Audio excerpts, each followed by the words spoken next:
들어보시고 어떤 내용인지 아실 것 같습니다. 작년 7월 25일에 중생보위에서 이제 갑작스럽게 발표가 되었고요. 하지만 그 이전부터 이제 복지부 차원에서는 계속해서 그 비용 부담을 인상하려고 하는 그런 논의와 계획들이 있었습니다. 그러던 중에 윤석열 정부가 이제 22년 5월에 출범했죠. 23년도에 3차年度급여 기본계획들이 수립되게 됐는데 이 와중에 조금 더 구체적으로 이게 진정이 되었고 그래서 이렇게 발표가 된 걸로 볼 수 있겠습니다. 단순히 본인 부담을 이전에 1,000원에서 얼마 이렇게 올리는 차원이 아니라 이거는 정액제에서 정육제로 비용 부담 방식 자체를 변경하는 것이기 때문에 간단한 문제가 아니고 2007년 이후에 처음으로 이렇게 바꾼 거라고 하지만 그만큼 오랜 시간 동안에 바뀌지 않았던 거는 또 그만한 이유가 있었던 것들이거든요. 그래서 중대한 개편안이고 의료급여 소득자분들의 건강보험에 큰 위험이 되는 그런 개편이라고 생각합니다. 진행 경과하는 토론문을 참조해 주시면 될 것 같고요. 어쨌든 지난해 국정감사 자리에서 재검토 요구가 있었기 때문에 국제부에서 보완 방안을 마련하겠다는 입장이었고 그 이후에 연구 과제가 또 진행 중인 걸로 알고 있습니다. 그러던 중에 12월 3일에 내란 사태가 발생을 했고 그래서 저는 개인적으로는 이렇게 정세가 바뀌었기 때문에 좀 이 정책 추진도 어려워지지 않을까라고 내심 기대했지만 올해 4월 25일에 중앙의료급여심의위원회에서 이 적혀있는 제목의 그런 계획안을 발표를 했고 정률제뿐만이 아니라 이제 기존에 있던 급여일수 상한제와 연장 승인제 그리고 선택의료급여지원제 폐지를 하면서 아울러서 1년에 365회 이상 외래 이용한 사람들에게 본인 부담을 30% 적용했다라고 하는 본인 부담 차등제도 같이 발표를 했습니다. 그리고 6월달에 입법예고가 돼서 현재 지금 진행 중인 상태에 있고요. 이러던 중에 대통령실에서 계획을 해서 시민사회와 소통하라라고 해서 현재 조만간에 좀 복지부와 시민사회 간에 후속 당사자분들 간에 어떤 그런 논의 만난 자리가 있을 것 같습니다.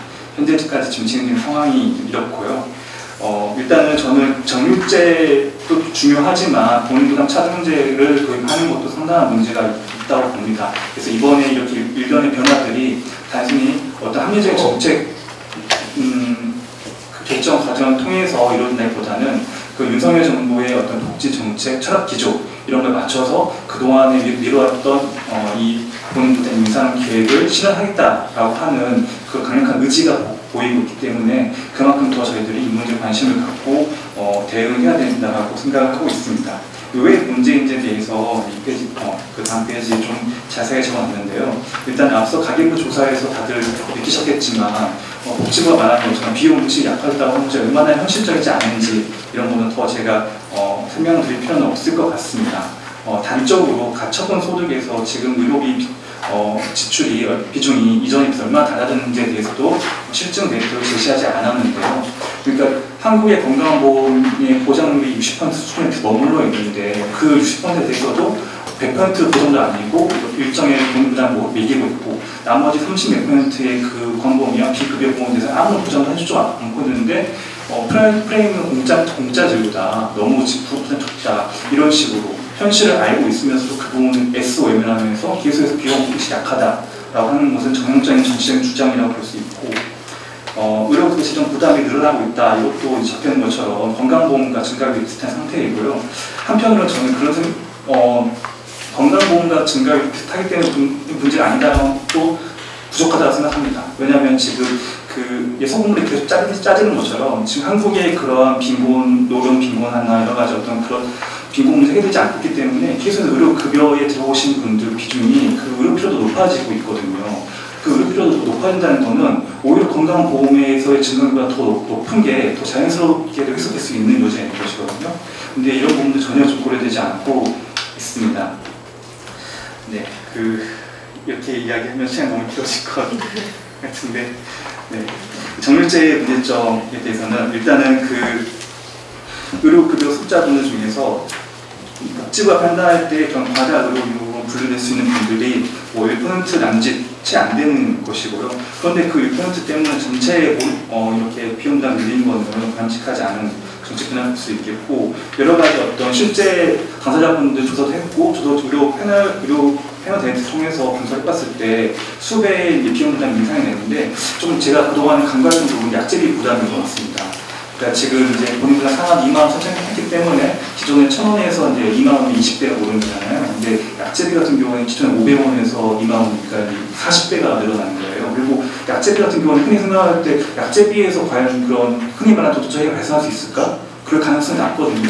이 부분에 대해서 이렇게 지금 약제비도 되는 게 상당히 좀 위험스럽다. 지금 DUR 시스템이라고 해서 그런 의약품의 중복 모낭을 컨트롤할 수 있는 시스템이 있어요. 있기 때문에 약제비 부분에서 분리나 늘리는 것은 정말 돈을 아끼겠다는 것에 해석돼서 않는 부분에서 이 부분도 같이 나중에 좀 같이 관심 가주시면 좋을 것 같습니다.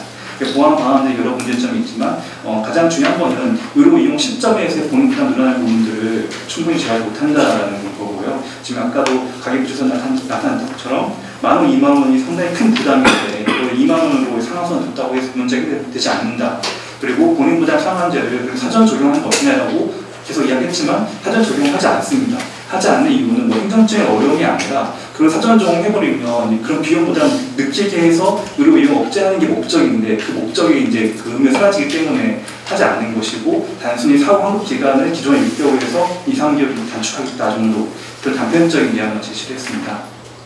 그 앞서 말씀드린 것처럼 선택병 의무제 폐지하는 것도 문제가 있다고 보는데요. 이게 2006년, 7년에 도입할 때는 그러니까 그 정부가 말했어요. 이것도 주치 역할을 할 것이다. 그렇게 이야기를 하면서 단순히 억제하기만 해서 도입한 건 아니거든요. 근데 사실상 한국의 의료 현실이 그게 좀 어렵지 않습니까?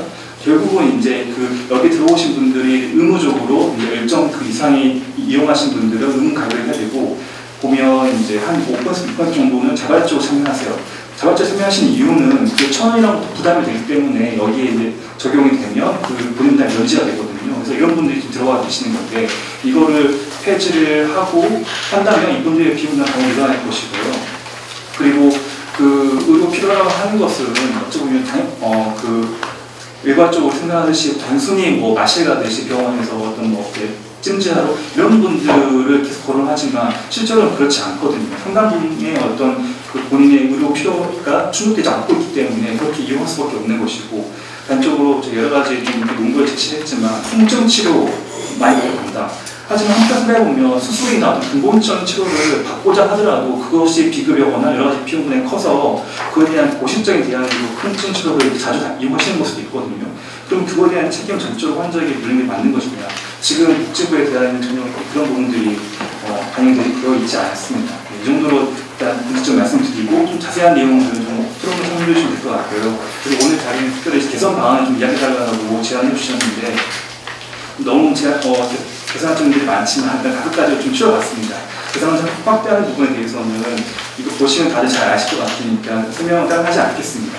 어떤 지금 150만 명이 머물렀는데 이렇게 지금 비수급 사각지대를 확장을 해서 300만 명 의료 수급자로 가야 되는 생각합니다. 진작에 갔었어야 되는데 하지 않았다고 생각을 하고요. 그리고 제도의 보장성 강화를 해야 됩니다.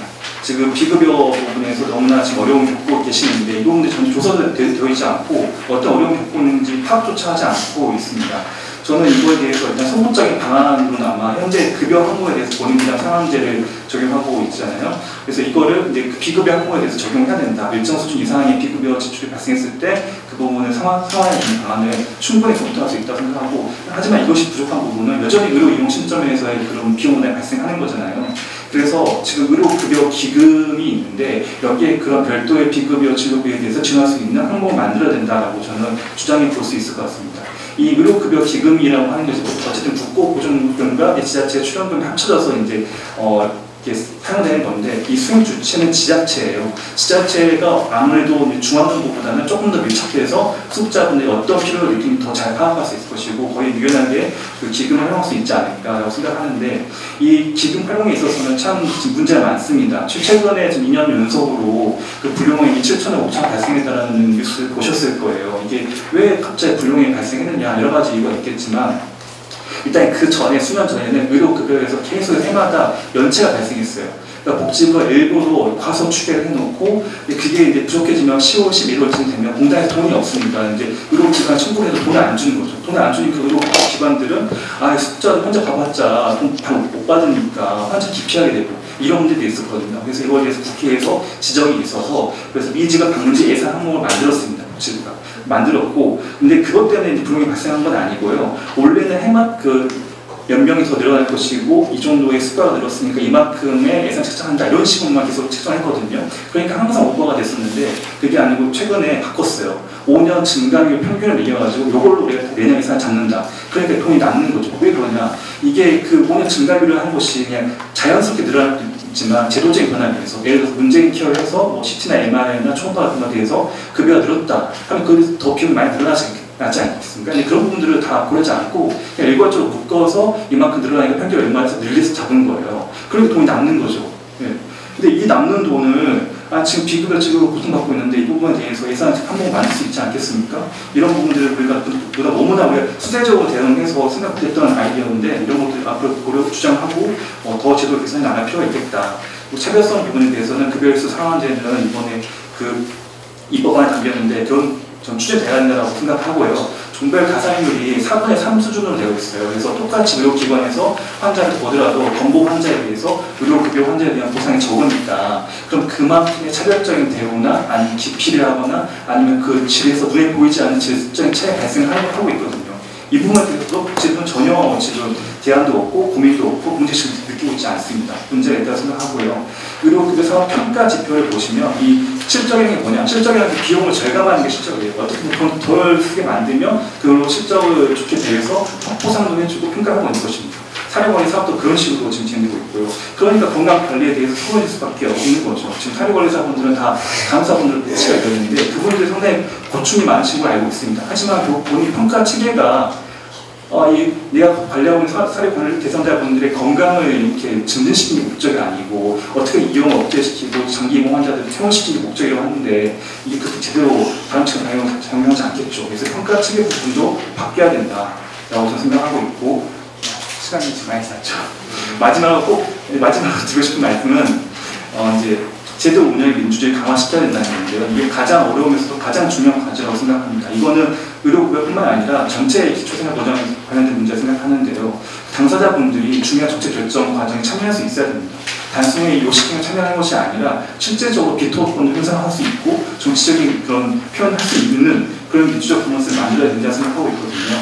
중앙의료급여심의위원회가 있는데 지금 너무 요식행위로 운영되고 있지만 법을 개정을 통해서 수급자 대표들이 이거로 참여할 수 있어야 됩니다. 일정 비율 이상 참여할 수 있어야 되는 것이고 동등한 의료권을 부여를 해야 됩니다. 어떻게 그럼 뽑을 것이냐, 대표성의 문제에 대해서는 여러 가지 아이디어들이 지금 이미 있다고 생각해요. 저는 최근에 국민연금 공론화위원회 보면서 또 아이디어를 얻었는데 그냥 지역이나 연령, 성별을 이렇게 무작위로 이렇게 표본을 추출해서 뽑았거든요. 그래서 이제 그런 조건과 의사가 있는 확인하고 시민 대표장을 들어갔는데 마찬가지로 의료급여 환자들도 150만 명이 되지만 다 정부의 DB가 있습니다. 그 DB를 통해서 일정 대표성을 있는 분들 뽑아서 의사를 확인하고 사전 어떤 충분한 교육이나 학습을 통해서 이 위원회 참여할 수 있도록 해야 되는 것이고 그러려면 당연히 이 위원회도 정기적으로 개최가 되는 것이고 그리고 공개가 돼야 될 것이고 지금처럼 공공자 단체들이 많이 들어와서 수가 인상을 요구하는 식으로 그렇게 변질되면 안 되겠죠. 그래서 일단 이건 최소한의 방안이라고 생각하고 있고 이런 걸 통해서 더 많은 민주주의 의료급여에 집어넣어야 된다. 그래서 그렇게 해야지만이 의료급여뿐만 아니라 저희 기초생활 보장 수급자 정책 그리고 한국 빈곤 문제 해결될 수 있을 것이라고 생각을 합니다. 네, 말씀 마치고. 네, 감사합니다. 이어서 공익인권법제랑 공감 박경화 변호사님 토론 진행하겠습니다. 사실은 이것이 지금 20년 넘은 기초생활보장제도의 현주소라고 볼 수 있고 그동안 이제 개별급여화, 상대적 빈곤성 개념, 도의 부양응자 기준 일부 폐지 및 완화 등으로 이제 제도적인 변화가 있었습니다. 하지만은 가계부 조사 결과로 나타나는 것처럼 이제 근본적 변화가 있었다라고 보기는 어려운 것 같고 특히 의료급여 같은 경우에는 그동안 있었던 변화도 따라가지 못하고 있는 것이 굉장히 심각한 문제라고 생각을 합니다. 이제 제도 개편이 근본적 변화로 이어지지 매번 이제 제도는 개선한다고 하면서 결국 결과는 똑같은 이유는 이제 의무 지출 이하하는 기초생활보장급여가 사실상 예산에 맞춰져서 운영되어 왔기 때문이라고 생각이 되고요. 그 대표적인 것은 이제 기준중위소득의 문제인 것 같습니다. 기준중위소득 같은 경우에는 지금 2017년 이후부터 통계자료와 기초생활과 전혀 일치하지 않는 방식으로 산출이 되고 있는데 그것은 2017년에 이제 이제 소득분배 지표에 관한 통계 자료가 이제 바뀐 이후부터 생긴 문제입니다. 근데 국민기초생활보장법을 보시면은 이제 통계청 공표 통계 자료의 가구 경상소득에 뭐가 포함되냐면 근로소득, 사업소득, 재산소득, 이전소득이 포함이 되거든요. 그 경상소득 중간값에 이제 최근 가구소득 평균 증가율, 가구 규모에 따른 소득 수준의 차이를 반영해서 산출하도록 되어 있는데 지금의 기준 중위소득은 사실은 통계 자료하고 완전히 따로 놀고 있어서 사실은 지금 그 국민기초생활보장법 제6조의 2를 위반하고 있는 상황이 이제 2017년 이후부터 계속 지속되어 왔다라고 평가할 수밖에 없습니다. 이걸 이제 그 격차를 해소하기 위한 노력이 2020년에 있었습니다. 그러니까 이게 지금 5년 전의 일인데요. 2020년에 이제 2021년부터 이제 기준 중위소득을 바뀐 이제 통계 자료에 따라서 산출하겠다라고 이제 결의를 했었는데 그때도 한꺼번에 그 격차를 해소한다고 하지는 않고 어떤 방식으로 한다고 했냐면 이제 보통은 이제 아까 말씀드린 것처럼 이제 최근 평균 증가율을 이제 반영을 해서 그 내년도 기준 중위소득을 정하도록 되어 있는데 거기에다가 이제 격차 해소를 위한 추가 증가율을 반영하겠다라고 2020년에 이제 의결을 해서 2021년부터 적용하기로 했었습니다. 근데 그 의결을 한 2020년에도 사실은 이 의결 내용도 그대로 지키진 않았습니다. 이제 추가 증가율은 계속 일정한 1.98% 정도를 계속 적용을 해왔지만은 문제는 뭐냐면 평균 증가율을 매번 이제 임의로 이제 조정을 해왔기 때문입니다. 그 결과 사실 이 기준 중위소득을 중위소득에 맞추겠다라고 한 근거가 도대체 뭔지를 이제 알 수 없게 돼버린 거예요. 그러니까 사실은 맞추겠다고 했지만은 사실상 맞추지 않았고 그래서 지금 완전히 다른 수치들이 나오고 있고 수치로 말씀드리면은 2018년부터 2024년 기준 중위소득과 이제 그 통계 자료에 따른 중위소득 변화를 살펴보면은 1인 가구 이제 기준 중위소득이 167.2만 원에서 222.8만 원으로 상승하는 동안에 통계 자료에 따른 중위소득은 187.8만 원에서 270 6만 원. 네, 맞아요. 제가 숫자 약합니다. 읽는데도 어려운데. 만 원으로 상승했고 4인 가구 기준 중위소득이 451.9만 원에서 이제 573만 원으로 상승하는 동안에 가계금융복지조사에 의한 중위소득이 478.6만 원에서 705.1만 원으로 이제 상승을 했습니다.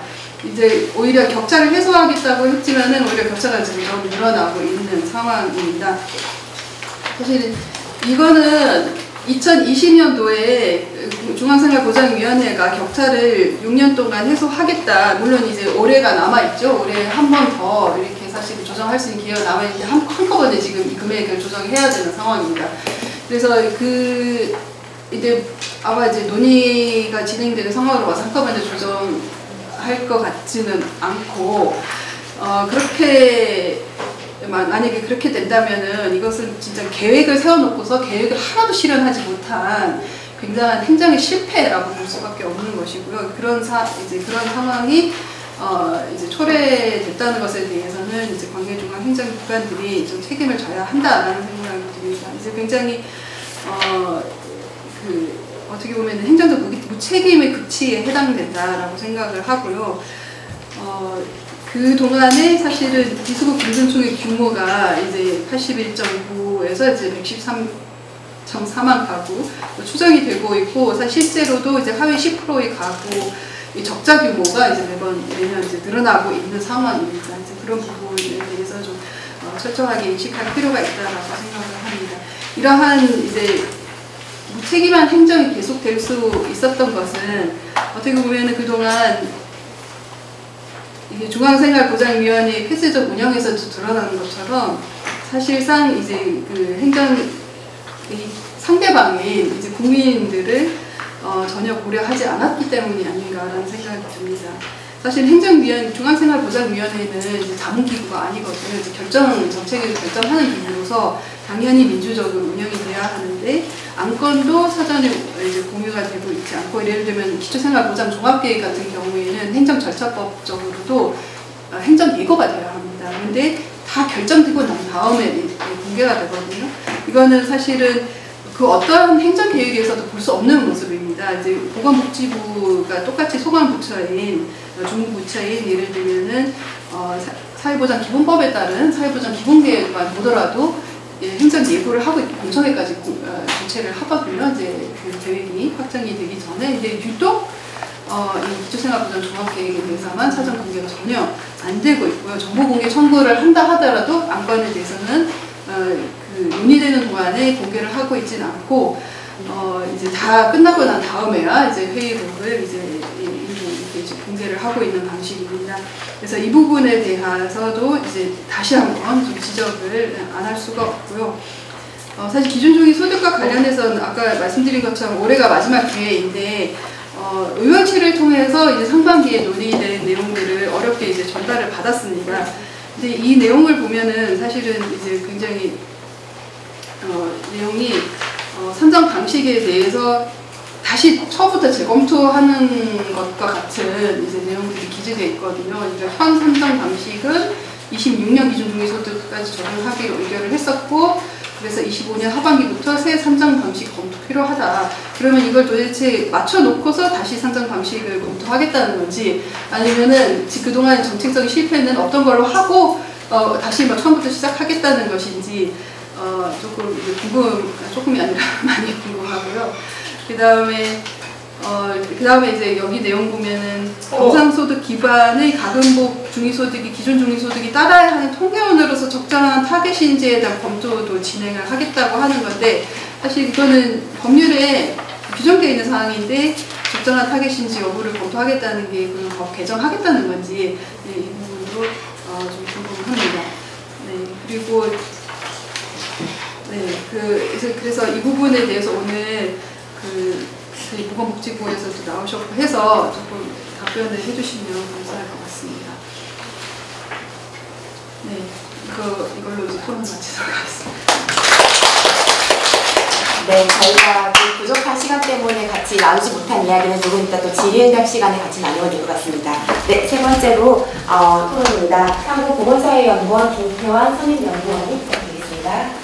현장에서 연구하면서 같이 이제 기초생활보장제도 개선, 개편 이것들 쭉 보면서 그동안 아마 저희들이 많이 관심을 가졌던 것들은 주로 이제 박연아서 이렇게 말씀하셨지만 이제 기준중위소득에 대한 현실화, 현행화 뭐 이런 것들도 중요했지만 언론에서 많이 나타나는 이제 갑작스럽게 여러 가지 위기 상황으로 이제 안 좋은 일을 당하시는 말 그대로 비수급 빈곤층 문제가 상당히 저희들 아마 맞춤형급여 도입하면서 부양의무자도 좀 점점적으로 해지해오고 재산기준도 2022년에 완화하면서 많이 해소될 줄 알았는데 여전히 많은 분들이 위기 상황에 있었기 때문에 저희들 같이 연구자 입장에서는 아마 우선 부양의무자 기준 폐지해서 더 많은 분들이 우리 수급 가구로 들어와서 안정적으로 살고 가족 전체가 위기 상황에 빠지는 것은 당장이 먼저 목표가 아니었나 이렇게 생각해 왔던 거고, 그래서 그러다 보니까 보고서라든지 자료 이런 것들 보더라도 주로 부양의무자 기준,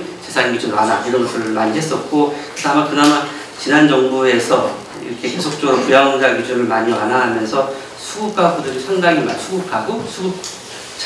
수급권자들이 많이 증가하면서 나름대로 이제 제도 개선에 큰 효과를 많이 봤었구나 이렇게 느꼈었고요. 근데 여전히 지금 우리가 가지고 있는 사각지대 문제는 여전하구나. 이미 2023년 실태조사 3차 기초생활보장 종합계획에 보면 한 60만 명 넘는 많은 분들이 사각지대에 있기 때문에 여전히 그분들을 줄이는 이런 문제도 이제 좀 봐야 되지 않을까, 여전히 남아있고, 그래서 아까 정 선생님도 말씀하시고 여러분이 말씀하신 것처럼 기초생활보장제도에서 아마 남아있는 마지막 보루는 부양의무자 기준에서 올해 이제 소득 1억 3천만 원, 재산 12억 이것을 이제 지난 대선 기간에 공약집을 보면 완전히 폐지하는 걸로 되어 있기 때문에 개인적으로는 아마 이게 완전히 폐지되는 게 바람직하지 않다 생각하고, 그 다음 문제는 또 재산 기준이 또 남아있습니다.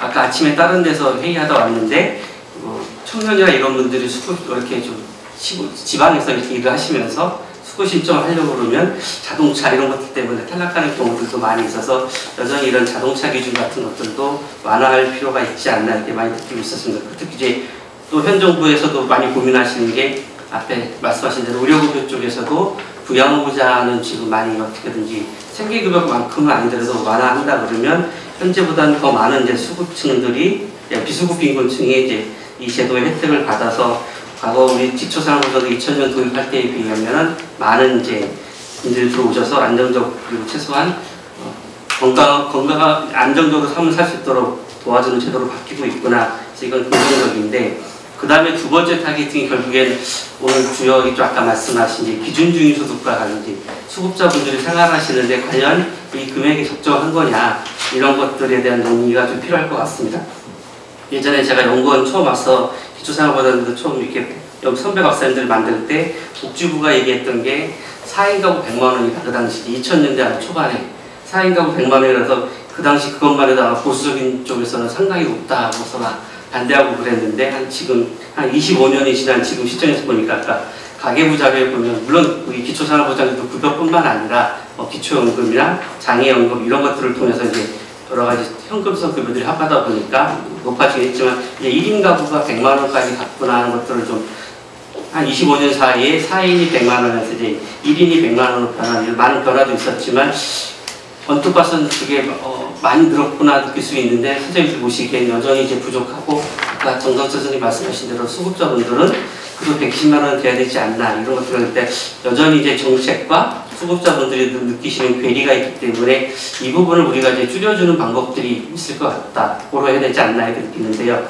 그래서 최근에 연구라든지 많은 교수님들이나 전문가분들이 말씀하시는 것들이 두 가지 방식이 있는데 지금 박영하 변호사님 말씀하신 대로 기준중위소득을 현실화시켜서 더 올려서 맞추는 이런 방식도 있고 또 하나는 중간에 정성철 선생님께서 되게 주요하신 말씀하셨는데 이제 우리 기초생활보장제도 하나만으로는 수급가구들이 생활하는 데 되게 어려움이 많습니다. 필요한 여러 가지 지출이라든지 비용들이 들어가는데 우리 제도 하나만으로 커버하기 쉽지 않고 여기 이 자료를 보시더라도 대표적으로 아마 자료 28페이지 보시면 수급분들이 교통비도 들어가고 있는데 실질적으로 교통비도 들어가고 옆에 보면 통신비도 거의 73,000원 갖고 들어가고 있는데 이런 부분들을 지금 아마 수급비도 환산하려면 되게 이제 어려움들이 많으시기 때문에 결국에 정부가 할 수 있는 것들은 이런 교통비라도 통신비 아까 말씀하신 추가적으로 들어온 각종 서비스 같은 것들 이것이 이제 어떤 전기료 같은 건 한전 같은 공공기관이 하는 것도 있고 통신비 같은 경우는 민간 이제 기업들이 하고 있는데 이런 간접적으로 들어가는 교통비나 통신비 혹은 아까 또 이제 가구분들이 되게 부채로 인한 어려움 최근에 이제 자살이라든지 가구 해체라든지 이런 것들이 부채로 인한 문제들이 많이 발생하는데 이런 부채 상환의 문제 이런 것들을 결국에는 우리가 주는 기준중위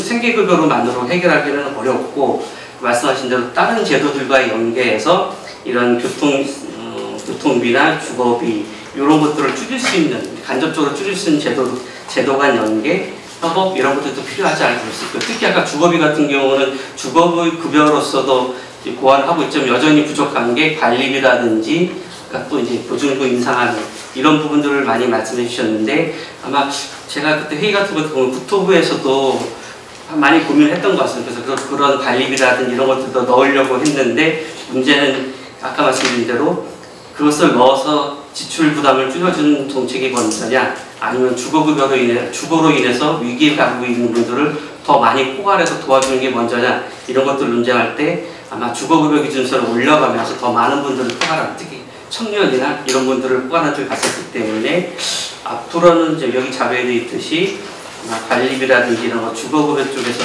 좀 더 많은 고민들이 필요하지 않을까. 특히 이제 주거급여 같은 경우는 기준임대료가 되게 핵심 요소인데 쉬는 시간 잠깐 다른 분들도 얘기했지만 이 주거급여가 진짜 단순히 지출만 보전해주는 제도로서 담을 것인지 아니면 수급자분들의 주거권 더 나은 주거 형태로 넘어갈 수 있는 이런 징검다리 역할까지 할 것인지에 대해서는 아직 우리가 명확한 그 합의라든지 논의된 적이 없어서 이런 부분들은 같이 논의하면서 앞으로 주거급여가 좀 더 이제 우리 생활비 지출 부담을 줄여주는 정책으로 간다 그러면 지출도 보전하면서 더 나은 데다가 아까 여기 보면 고시원에 계시거나 이제 안 좋은 비정형 주택에 계신 분들도 많이 있어서 더 나은 저대로 나갈 수 있는 이런 제도 개선이나 이런 것들 같이 한번 고민이 필요하지 않을까 생각을 하고요.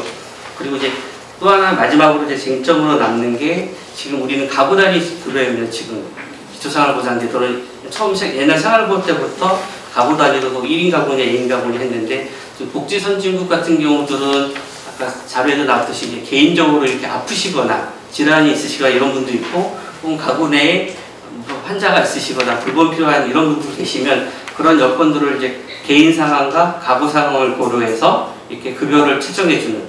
그래서 대표적으로 우리가 다 아시겠지만 기초연금 받는 노인분들이 줬다 뺐다 하는 이런 것들을 따질 때 분명히 노인이시기 때문에 의료비도 더 들어가고 좀 이제 뭔가 억제하는 이런 것들이 좀 추가 비용수로 들어야 되는데 현재 우리 기초보장수급 제도 내에서 그런 것들을 고려할 수 있는 방법들이 없기 때문에 요즘 많은 연구자분들이 말씀하시는 건 이거를 이제 개인 단위와 개인 단위 보통 연령 기준과 개인 특성 고려하고 가구 특성 같은 것도 고려하는 식으로 급여 형태를 좀 바꾸면서 그분들의 좀 특성들을 반영해서 추가 비용할 수 있는 여기 아마 90만 원대 급여를 받으시는 분들 많은 걸 보면 장애인 수당 같은 것들을 갖고 계시는 이런 장애 수당이 결국에 추가 비용 개념인데 이미 이제 우리 기초생활보장 수급자는 우리 생계급여 연동이 되다 보니까 장애연금이나 장애수당을 늘릴 수 있는 버퍼가 안 되는데 만약에 이런 우리가 개인 특성을 고려하는 식으로 제도 개선을 한다 그러면 좀 더 많은 부분들을 반영할 수 있는 이런 제도 개선도 필요하지 않을까 생각되고요.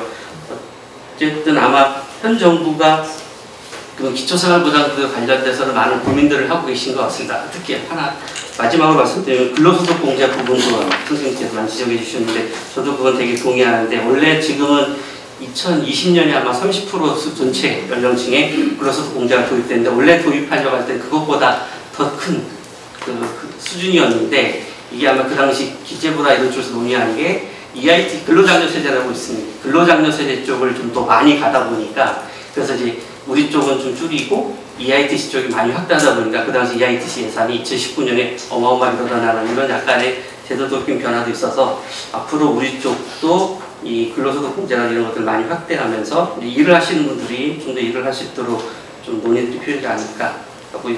어쨌든 지금 연구자분들이나 전문가분들이 기초생활보장제도에 대해서 많이 말씀들을 해주시고 연구한 것들을 보면 25년이 지나면서 맞춤형급여로 바뀐 것도 10년이 지났지만 이제 우리 제도가 다시 한번 또 새롭게 변하고 도약할 수 있는 기준주임소득에 대한 문제, 전달체계의 문제, 서비스 간의 연계의 문제 이런 것들에 대해서는 좀 종합적으로 살펴보고 고려할 수 있는 제도 개편이 필요하지 않을까 그러고 또 오늘 여러 가지 말씀해 주신 거는 저도 이제 언제까지 중앙생활보장위원회 있을지 모르겠지만 가서 열심히 말씀을 드리도록 하겠습니다.